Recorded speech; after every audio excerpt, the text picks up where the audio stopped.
Bharatiya Janata party అధికారంలోకి రాదు, కూటమికే 320 సీట్లు వస్తాయంటూ ఓ పక్కన ఐఎన్డీఏ కూటమి ప్రచారం చేసుకుంటున్నటువంటి నేపథ్యంలో తాజాగా అమిత్ షా తమ వైఖరి ఏంటి, తమ అభిప్రాయం ఏంటి ఈ 5 దశల పోలింగ్ మీద చెప్పుకొచ్చారు. 5 దశల లోక్సభ ఎన్నికల్లో ఎన్డీఏ ఇప్పటికే 310 సీట్లని కైవసం చేసుకుందని, మిగిలిన 2 దశల తర్వాత 400కు పైగా సీట్లు సాధిస్తామని కేంద్ర హోంమంత్రి అమిత్ షా ధీమా వ్యక్తం చేశారు.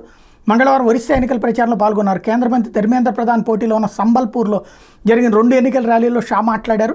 ఒడిశా రాష్ట్రాన్ని బాబు పాలన నుంచి విముక్తి చేయాలని, కేంద్రంలోనూ రాష్ట్రంలోనూ బీజేపీ ప్రభుత్వాన్ని ఏర్పాటు చేసేందుకు సహకరించాలని ఆయన ఒరిస్సా ప్రజలను కోరారు. ఈసారి ఒరిస్సాలో కమలం వికసిస్తూనే ఆశాభావం వ్యక్తం చేశారు. దేశంలోని అత్యధిక గనులు, ఖనిజ నిల్వలు కియోంఝర్ జిల్లాలోనే ఉన్నప్పటికీ ఆ ప్రాంతంలోని గిరిజనులకు ఎలాంటి ప్రయోజనం చేకూరడం లేదన్నారు. సీఎం నవీన్ పట్నాయక్ రాష్ట్రంలోని ఖనిజ వనరులను దోచుకుంటున్నారని, రాష్ట్రంలో పుష్కలమైన ఖనిజ సంపదలున్న వాటిని కాపాడే ముఖ్యమంత్రి లేరని ఆవేదన వ్యక్తం చేశారు.